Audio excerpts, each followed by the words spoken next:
Não é aquele que dá amor a uma criança, que a cria com carinho. Ou só pode ser considerado pai aquele que tem o seu sangue mas a despreza, não se importando em vê-la, em acompanhar o seu crescimento, e não se importando nem em saber se nasceu. Diante de todas essas ponderações, ele seria o pai.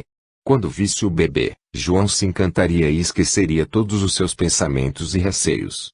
Tão pequeno, tão frágil, tão dependente. Sim, o amaria muito, seria o seu filho, aquele a quem se dedicaria com muito carinho. Mas, ele tornou a conjecturar, se penso nele dessa maneira, com tanto amor, como será ter nos braços um filho realmente meu?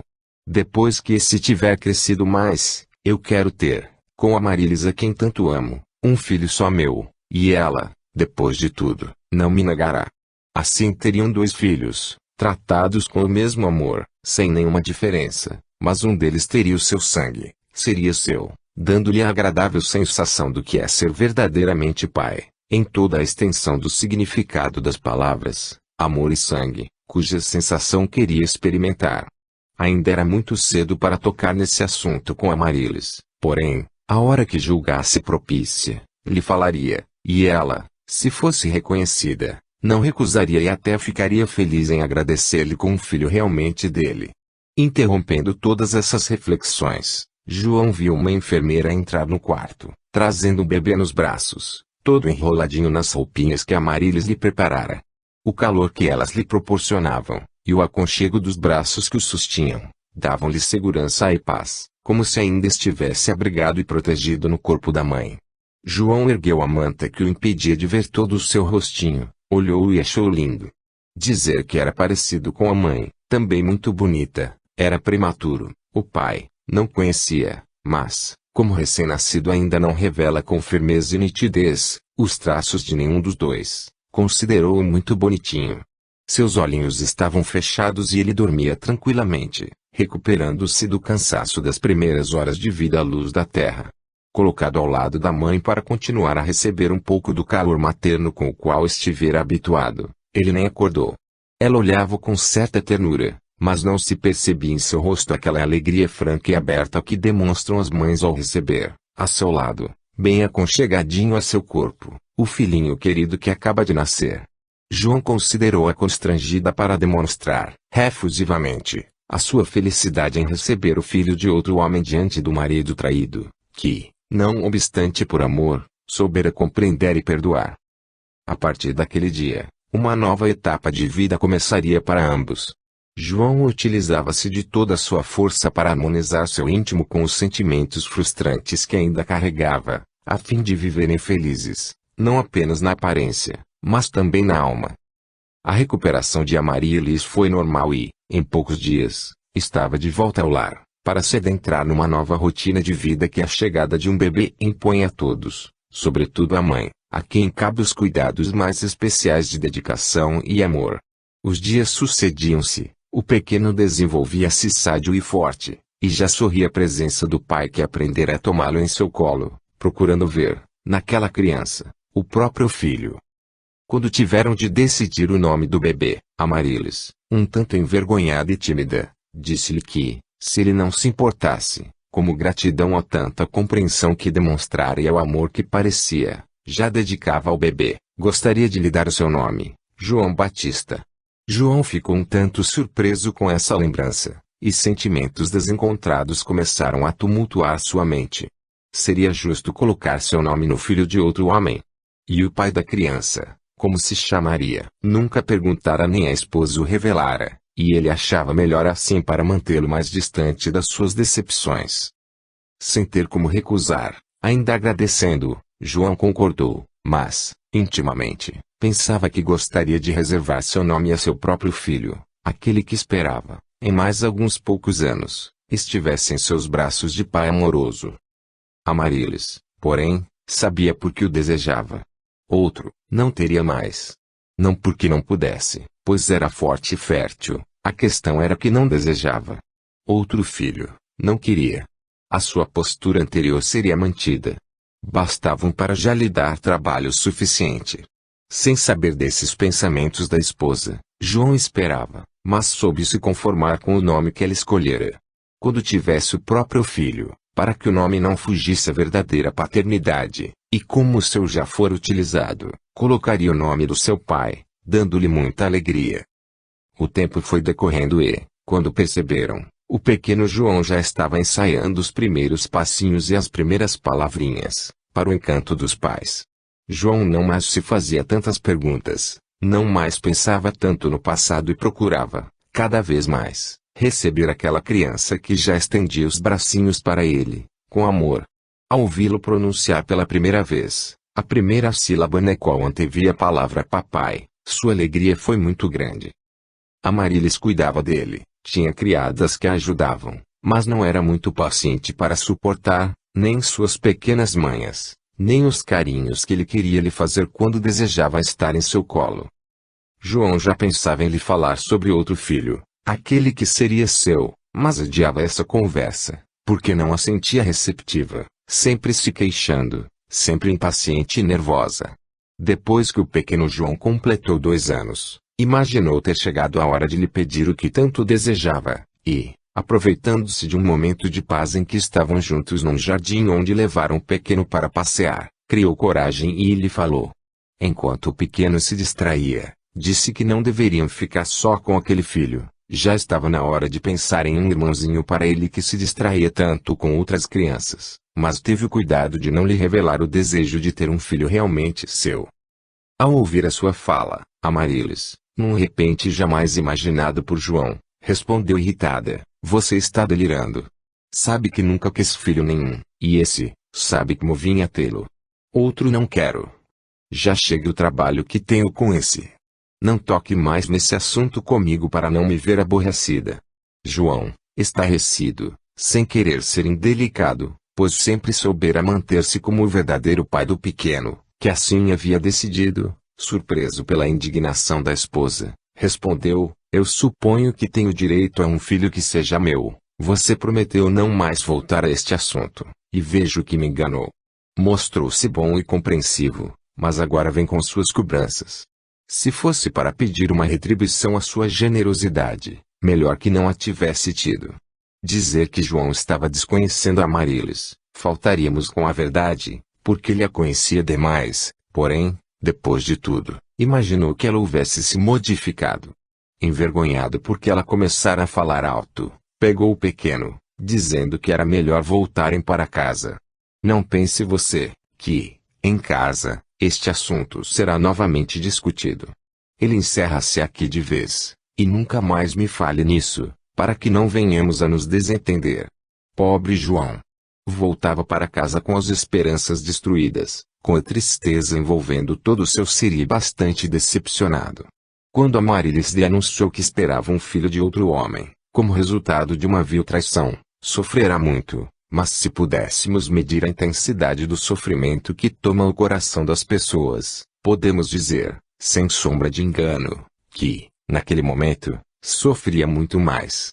A situação anterior demonstrava uma falha de caráter, um erro, mas fora passageira, não obstante levando em consideração que não fora mais além, pela atitude do homem com o qual se envolveu. Nada servira para modificá-la e, restabelecida a paz e segurança, tanto do lar quanto da sua dignidade de mulher que traíra o marido, retornou ao que era antes. A vida com Amarilis seria sempre difícil, ele sabia, mas antevia um futuro cada vez pior. De nada adiantaria retomar aquele assunto, ela não cederia. Imbuído dessas convicções que tomavam o corpo e se avolumavam em sua mente e em seu coração, João foi se retraindo mais e mais, e, dentro do lar, apesar de amar a esposa, foi se tomando triste e taciturno, talvez obrigado pela própria atitude dela. Brincava com o filho, que assim considerava aquela criança, conversava com a esposa, não mais com entusiasmo e alegria de antes mesmo em vista do que já havia acontecido, e percebeu que até o seu trabalho estava sendo atingido pelo desencanto. Para que trabalhar tanto, para que se dedicar, construir um nome respeitado dentro da profissão, se não teria um filho verdadeiramente seu para deixar? Com o passar do tempo, o seu desejo foi deixar a sua casa, o trabalho, e viver isolado, sem ter que enfrentar diariamente a nova situação que foi se instalando em seu lar, quando a esposa, também taciturna, sempre irritada e amarga, se recolhia em seu quarto.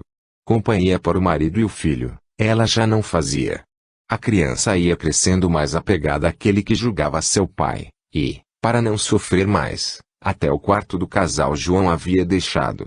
Ele não se sentia bem lá dentro, vivendo diante de tanta indiferença, e, quando entrava, parecia-lhe estar invadindo um santuário onde alguma relíquia sagrada era guardada e isolada de todos.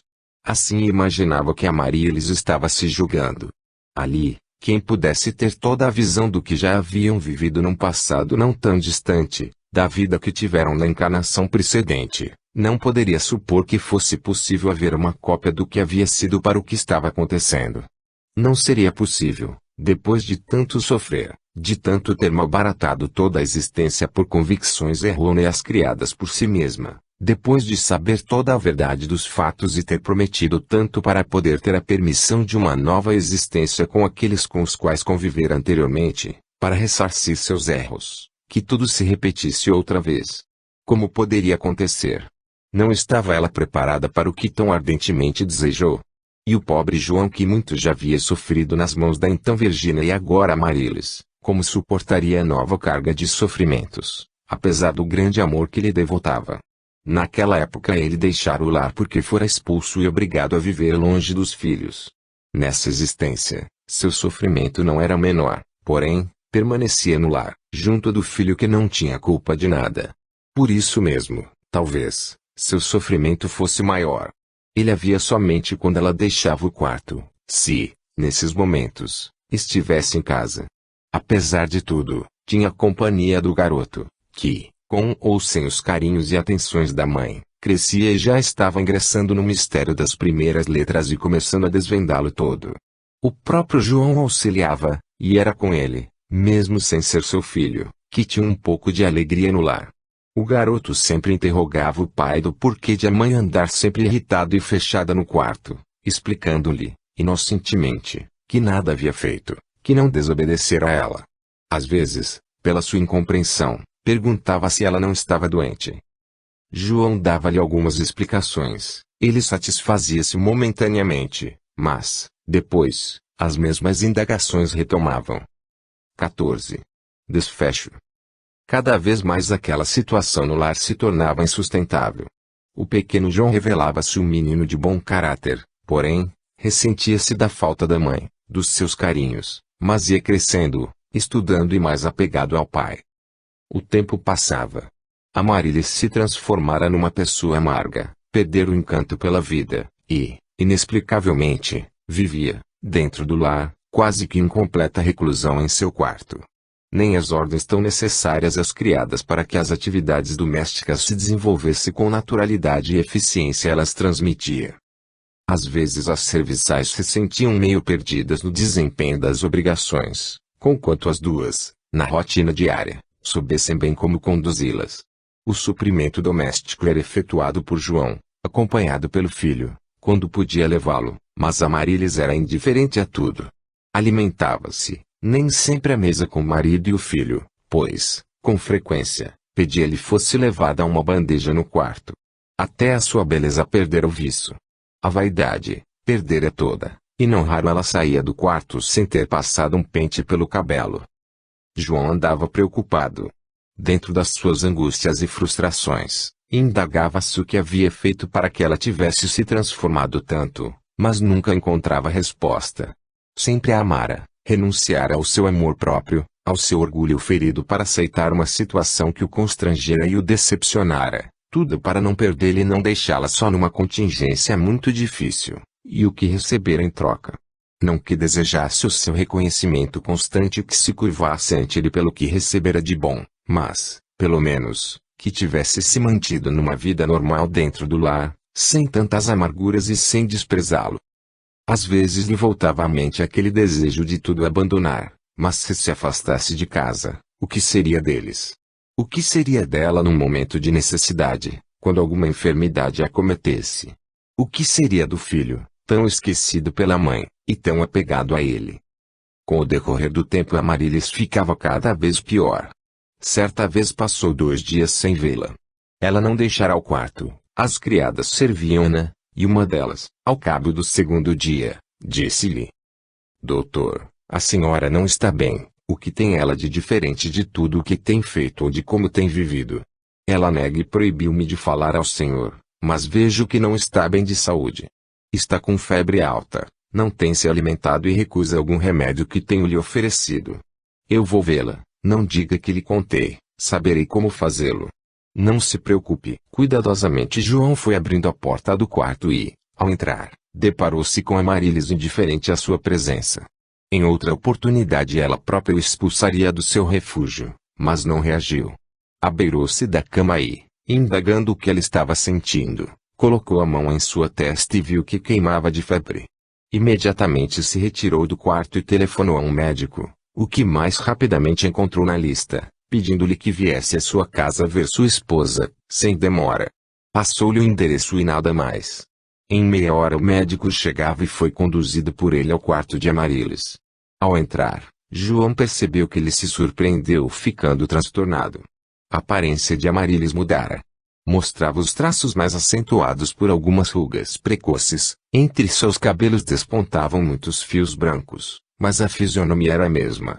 Ela mantinha os olhos fechados e, à aproximação dele, João falou-lhe: Amarílis, chamei um médico para examiná-la. Lentamente ela abriu os olhos e deparou-se, à sua frente, com aquele rosto que guardara em sua retina por todos aqueles anos. Um pouco mais envelhecido, mas bastante forte e vigoroso. Você não. Você não, gritou ela repetidas vezes. Diante de uma pessoa que precisava de seus serviços, ele não podia recuar. Tentando tomar o pulso da enferma, ela recusava-se a permitir, exclamando nervosa: tire suas mãos de mim, canalha. Vá embora daqui. Para João, nada precisou ser explicado. Compreendeu perfeitamente o que ela queria dizer. A sua reação revelava, ainda, em grande intensidade, as mágoas que guardava pela atitude dele do passado. Pedindo a Deus que João, o seu filho, não chegasse da escola enquanto aquele homem estivesse em sua casa, viu a porta se abrir e ele entrar, achegando-se ao pai, perguntando o que a mamãe tinha. Querendo afastá-lo dali, convidou-o para se retirar dizendo que a mãe estava sendo examinada, mas a criança não obedeceu e, aproximando-se, perguntou o que ela estava sentindo. Sem dar resposta, ela gritou ao marido que o levasse do quarto. João conduziu o filho para fora, mas ainda ouviu quando o médico perguntou a Amarílis: é ele? Ela não respondeu e ele insistiu. Quando retornou sem a criança, João fechou a porta e disse ao médico: já compreendi tudo, mas João é meu filho. O seu, morreu enquanto era ainda bebê, pela idade desse, sinto que é meu filho, e se o fosse, de que lhe adiantaria? Filho renegado não se reconquista, eu não quero reconquistá-lo. Se o quisesse, não teria deixado Amarílis fugir. Mas não podia, tinha a minha família, minha reputação de médico, mas não vacilou em desonrar a minha família e destruir a minha felicidade. Naquela ocasião o Senhor não pensou na sua reputação, não de médico, mas de homem. Vendo-se acuado e sem ter como se desculpar, ele tornou: deixemos o passado e cuidemos da enferma. Ela precisa ser levada a um hospital. Precisa de um tratamento que, em casa, será impossível. Peço-lhe que a transfira para um colega seu e a deixe em paz. Providenciarei a sua remoção para um hospital, mas não a procure mais. Ela precisa restabelecer-se e não será em sua presença que o fará. Está bem. Vou retirar-me e providenciar para que ela seja recebida, bem como alguém para atendê-la. Amarílis foi levada ao hospital. Um outro médico já esperava e o tratamento começou. Porém, desde que aquele homem, o pai de seu filho, deixou o quarto dela, tudo se modificaria. Se antes o seu desinteresse pela vida já era notório, a partir daquele momento, intensificou-se ainda mais. Ela se deixara transportar como se fosse um pacote sem valor, sem vida e sem vontade própria, tão indiferente se mostrara. Por ela, preferiria ficar em casa, no seu leito, no seu quarto, ao invés de ser levada a um local estranho e ter a sua paz perturbada a todo instante, com visitas de médico e enfermeiras. João, apesar de tudo, estava consternado. Além da enfermidade da esposa, tivera que suportar aquela situação que nunca imaginara fosse enfrentar um dia, ainda mais dentro da sua própria casa, o encontro com aquele que infelicitara o seu lar e o encontro dele com o pequeno João. Mas agradecia a Deus pelo garoto ter saído a salvo de revelações, evitando futuros problemas que pudessem abalar a sua cabecinha de criança. O que puderam evitar para o pequeno, não fora possível para ele e até para Marilis, que reviveu, num momento inadequado, todo o seu passado infeliz. Se antes ela possuía uma enfermidade que requeria cuidados, mas perfeitamente contornável com um bom tratamento, depois, a sua saúde se complicou. O choque emocional impressionou-a profundamente. Ela nunca esqueceu aquele homem, tanto pelo que amara, como pelo que a fizera sofrer. O sofrimento de amor é sempre muito grande e atinge o coração que comanda todo o organismo, e o dela abalou-se intensamente. A sua constituição emocional desorganizou-se, as lembranças, não as boas, mas as ruins, voltaram-lhe todas à mente como uma avalanche, e se lhe apresentaram com muito maior força do que quando foram vividas. E o momento não era adequado. Ela já era uma criatura que, pelas atitudes, demonstrava algum desequilíbrio. Nada ao seu redor tinha valor, e, como o centro de tudo, pensava só em si mesma, e sua vida só a si mesma dizia respeito. Há alguns dias se encontrava internada passando por tratamento.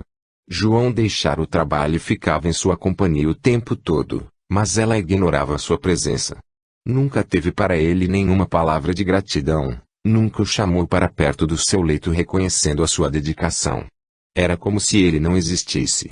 As enfermeiras tentavam reanimá-la, mas ela não lhes dava atenção. O médico que cuidava dela dizia a João que estava se preocupando porque ela não reagia. O seu mal seria perfeitamente curável, mas era preciso que ela o quisesse ser. Porém, ao contrário, mostrava-se indiferente, uma verdadeira morta em vida. Isso contribuía para que o seu estado de saúde se agravasse, que os medicamentos não fizessem o efeito desejado, e ele, vendo-a piorar, não sabia o que fazer para trazê-la de volta à vida. Muitas vezes João, enquanto a sós com ela, abeirando-se de sua cama, ainda falava-lhe palavras de estímulo, de força, declarava-lhe o seu amor na esperança de reanimá-la, e falava de um recomeço de felicidade. Ela e o filho que também a amava e estava preocupado. Não podendo levantar-se para fugir à sua presença, Amarilis conseguiu virar a cabeça para o lado oposto, mostrando a rebeldia do seu insondável coração. O que abrigaria ele para que ela tivesse tal atitude? Era verdade que sofrerá, mas fora por sua própria imprevidência. Todavia, João, levado pelo amor, lhe perdoara, aceitara o seu filho e lhe propusera um recomeço mais feliz, mas, de forma inexplicável, ela trazia no íntimo uma amargura tão grande que nem ao filho dava atenção. Não fora ele o resultado de um grande amor? Apesar de não desejado, ali estava e merecia um pouco de amor da mãe, um pouco da sua dedicação de mulher, que todas, mesmo não sendo mães, trazem um instinto maternal muito forte em si. Amarilis era diferente. Isolara-se de tal forma, nunca aceitara uma conversa franca, um abrir de coração com o marido, sempre disposto a compreendê-la, perdoá-la e ajudá-la, e recolhia-se cada vez mais.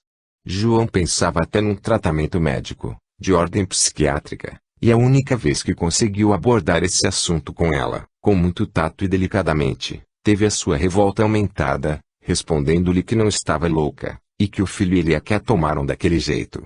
Seria o momento para uma boa conversa esclarecedora e benéfica a todos, mas ela, para não ouvir mais nada, terminou de falar e fechou-se no quarto.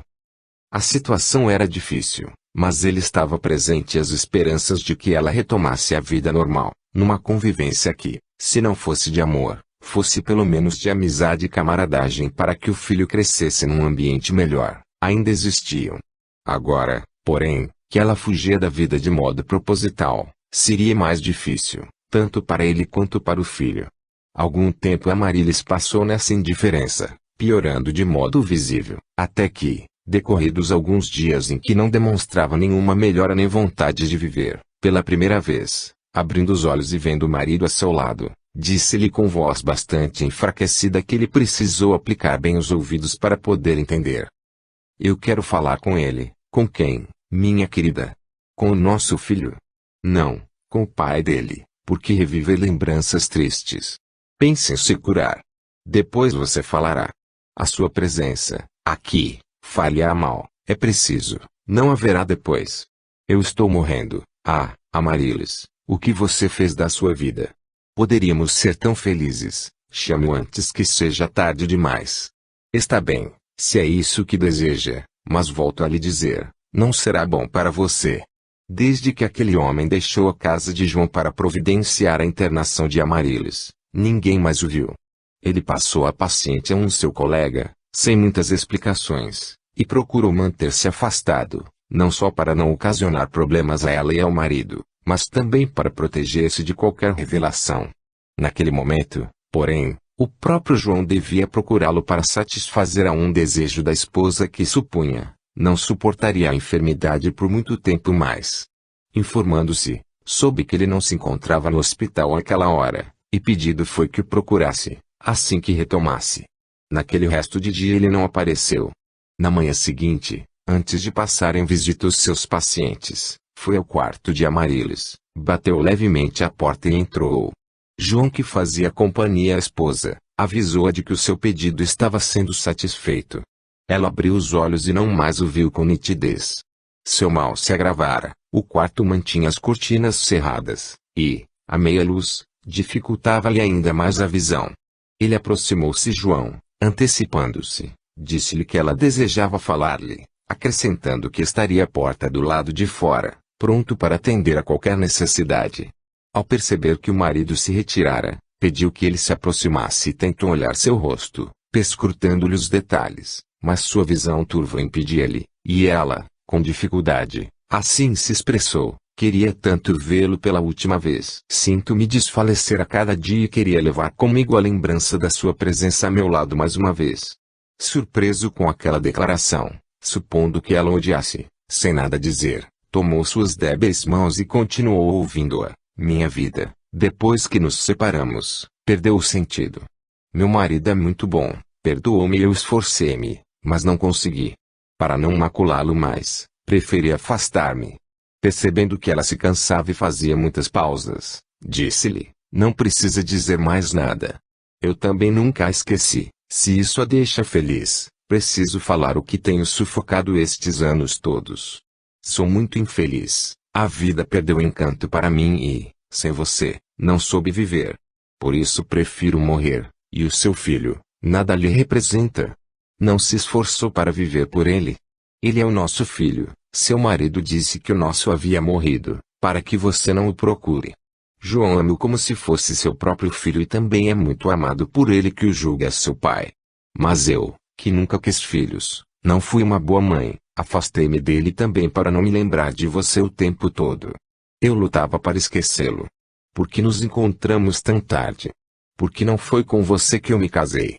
A minha vida teria sido outra, eu teria sido tão feliz. O destino não quis, e nós nunca deveríamos ter nos encontrado para não termos tido a vida tão perturbada, a sua e a minha. Mas tudo isso já passou, você deve se esforçar para melhorar e criar o nosso filho. Nada mais me interessa. Logo estarei partindo, mas não poderia ir sem tê-lo junto a mim mais uma vez e lhe falar de todo o meu amor. Compreenda-me e perdoe-me por eu ter perturbado a sua vida. Você trouxe-me apenas alegrias, e a tristeza foi quando precisamos nos separar. Eu tinha uma família, tenho filhos que amam e precisam de mim, e não tem culpa do pai ter se apaixonado por outra mulher. Eles precisavam ter um lar bem constituído e a minha profissão, também, não poderia ser abalada. Eu compreendo tudo isso, mas não podia deixar de ter ao menos estes últimos momentos a seu lado, e revelar-lhe todo o meu amor e a verdade sobre nosso filho. Você está se esforçando muito. Descanse que lhe fará bem. Tenho um pedido a lhe fazer, pois faço quantos quiser. Contei-lhe a verdade porque você precisava saber, mas rogo-lhe que nunca procure o nosso filho, nunca lhe revele a verdade para não perturbar a sua cabecinha. E para que ele não julgue mal a sua mãe. Eu amo apesar de não ter cuidado dele como devia. E um bom menino e não merece sofrer. Prometa-me, pode ficar tranquila. Eu lhe prometo. Agora que sei que ele é meu filho, se quiser vê-lo, ficarei à distância. Isso é vida que sempre nos prepara surpresas, nos aproximar, nunca revelarei. Prometo, assim eu parto mais feliz. Agora pode chamar o João.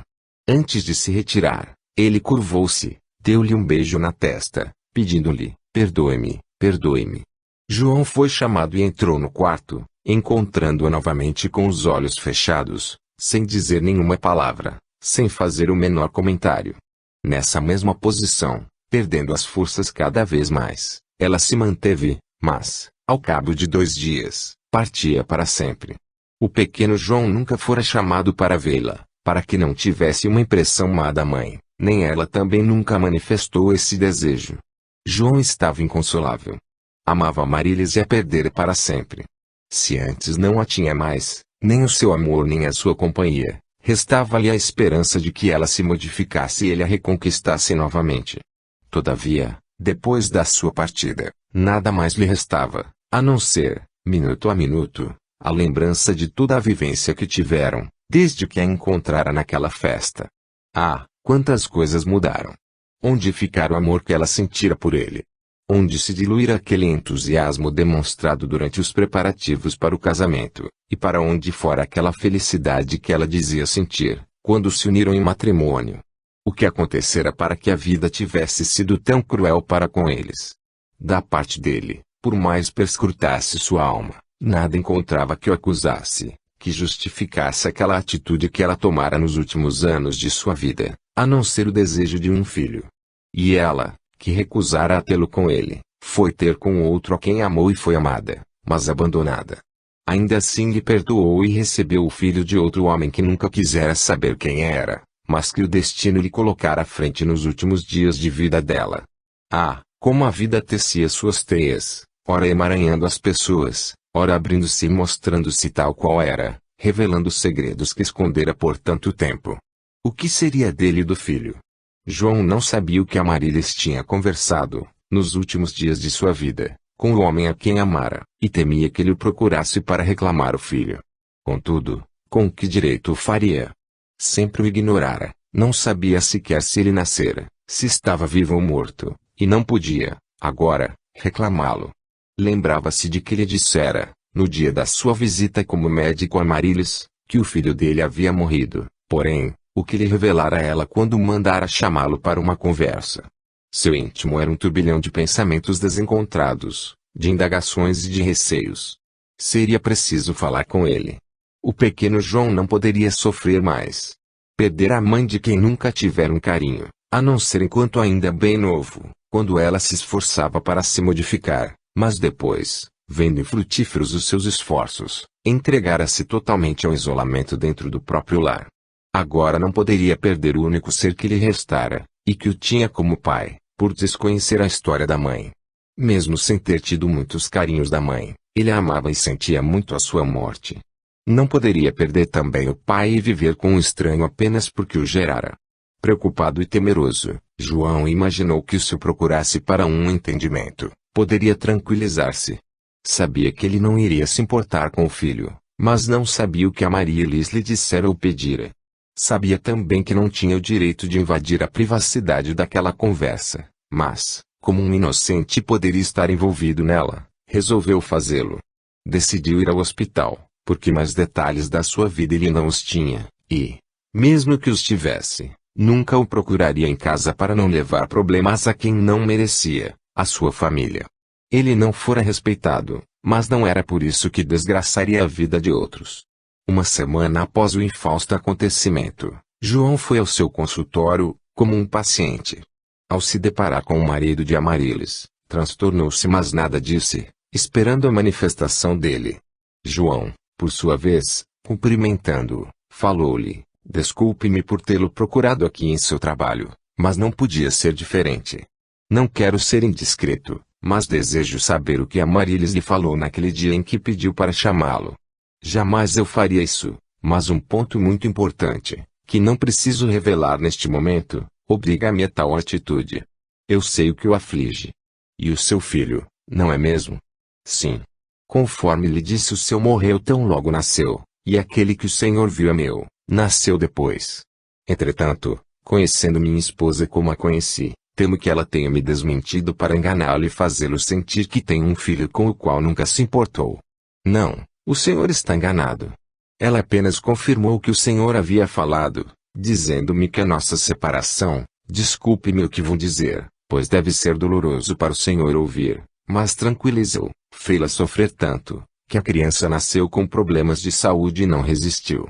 Foi isso mesmo que aconteceu. Amava muito a minha esposa, ela também dizia amar-me, e não sei como se encontraram nem como vieram a se querer tanto. Perdoei-lhe, porém, sua vida nunca mais foi a mesma. Fiz de tudo para reconquistá-la, mas nada foi possível. Ainda bem que tenho o pequeno João, nosso filho, que me ama muito e me fará a companhia que alegrará um pouco a minha existência. Fique tranquilo, Amarilis nada me disse a não ser confirmar o que o Senhor já havia falado. Tão categórico fora na sua afirmativa, que João não teve mais dúvidas, dizendo de si para consigo, ao menos um gesto nobre ela teve antes de partir.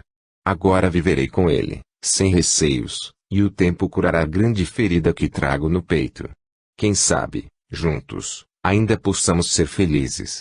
Acomodado quanto às dúvidas e receios, só o tempo faria com que o coração de João se apaziguasse totalmente, e, quiçá, ainda pudesse recompor sua vida, colocando no filho suas expectativas e cuidados. Entretanto, se aqueles que ficaram se refariam e prosseguiriam a caminhada terrena até quando o pai determinasse, Amarilis já tivera a sua concluída. Já se encontrava no mundo espiritual, e como sabemos, cada espírito que aporta na Terra para cumprir mais uma oportunidade reencarnatória, sempre tem, mais ou menos delineado, o seu tempo de retorno diante das tarefas a executar e dos débitos a resgatar, como promotores da evolução espiritual. Diante disso, nós perguntamos, teria, Amarilis, regressado no seu tempo previsto? Teria ela cumprido as tarefas que trouxera no tempo que lhe fora permitido aqui permanecer? É muito difícil fazermos essa avaliação, mas podemos, induzidos por uma análise mais acurada, chegar às respostas que desejamos. Ao pedir para reencarnar, a então Virgínia, depois de muito sofrimento, depois de se manter obstinada nas suas convicções, e depois de conseguir compreender o quanto elas eram falsas e criadas por si mesma ante o que entendera como verdade, recusando-se a ouvir a verdade dos outros envolvidos, prometeu compensar, com seu amor e dedicação, aquele que tanto fizera sofrer. Outro sim pedira também um reencontro com aquele que na sua última existência fora seu amado filho, e anteriormente havia sido seu noivo querido, recusado por seu pai, e do qual ela tirara a vida e quando ele, deixando o tempo passar, e vendo frustradas suas esperanças de unir-se a ela, se casaria com outra mulher. Ela teve junto de si, como marido dedicado, aquele que já o fora um dia, e que demonstrou, em dedicação e perdão, o grande amor que lhe devotava, depois de ter aceitado, feliz, a empreitada de retomar a terra com ela, para ajudá-la se houvesse necessidade. Mas uma vez ele cumprira bem o seu papel, muito além do que imaginara, todavia, o que poderemos dizer dela? O reencontro com aquele de quem retirara a vida um dia, e com quem assumira graves compromissos pelo ato estouvado que praticara, ela teve-o, também. Um pouco já os havia ressarcido, dedicando-lhe, como Virgínia, todo o seu amor de mãe, mas não soubera manter o equilíbrio dos seus sentimentos e emoções ante a sua volta à pátria espiritual, inconformada com os desígnios da providência. Era importante para o ressarcimento desse débito, que ela sentisse a dor da sua perda, diante do que fizera, e ficasse sem ele, mesmo como filho. Era uma forma de ressarcimento. Mas tanto desequilíbrio demonstrou na ocasião, deixando afetar tão profundamente o resto da sua vida com os outros familiares, que contraiu outros compromissos mais profundos. Nesta sua última existência, para avaliar a sua capacidade de vencer através do teste da renúncia, um novo reencontro entre eles fora programado, mas não conseguiram resistir, sublimando o amor que retomava, diante do compromisso que cada um já assumira perante outro cônjuge, vivendo no lar bem constituído. Se, sobretudo ela, o tendo encontrado, mesmo sentindo desabrochar em seu coração aquele grande amor que um dia os aproximara, tivesse resistido e mantido fidelidade ao marido e integridade de seu lar, respeitando-os, um outro grande débito estaria ressarcido de vez. Em existências futuras, eles teriam direito a esse amor, com toda a plenitude da sua força e com toda a dignidade que deve marcar uma união, quando se efetua, não somente através dos corpos, mas dos espíritos, que é a mais importante. Contudo, nada disso ocorreu com Amarilis. Todos os seus pedidos, todas as suas promessas, toda a preparação efetuada, de nada valeram. A encarnação havia sido concluída e podemos afirmar que, se ela tivesse se mantido dentro do lar, recebendo o amor do marido, mesmo não o amando tanto quanto ele desejava ser amado, e mantendo-se afastada daquele amor ao qual não soubera resistir, teria tido sua existência na terra, prolongada, e teria sido mais feliz. Não desejo dizer, com esta afirmativa, que Deus a levou antes do tempo, como castigo pelo não cumprimento das promessas realizadas antes de encarnar. Esse pai, que oferece tantas oportunidades a seus filhos, jamais assim procederia. Referimos-nos, porém, ao rumo que ela própria deu à sua vida, o que fez dos seus sentimentos, abalando suas atitudes e comprometendo sua saúde física, como já acontecera anteriormente. E, diante do livre-arbítrio mal dirigido, cada um é responsável pelas consequências do que provocou. Se partiu antes do que deveria, ela, somente ela, era a responsável, e sofreria, agora, os efeitos do que fizera. Por enquanto ainda não tinha consciência de nada disso. Um dia, porém, depois de muito sofrer, quando se encontrasse reequilibrada e pudesse analisar tudo o que pedira em confronto com o que fizera, certamente, além da grande vergonha diante daqueles que se esforçaram para atendê-la e auxiliá-la, haveria vergonha diante de si mesma, pelo fracasso que levava no espírito, e aí, o seu sofrimento seria muito maior. Não mais o sofrimento da inconsciência, mas o da consciência plena que acusa a todo instante. Fim.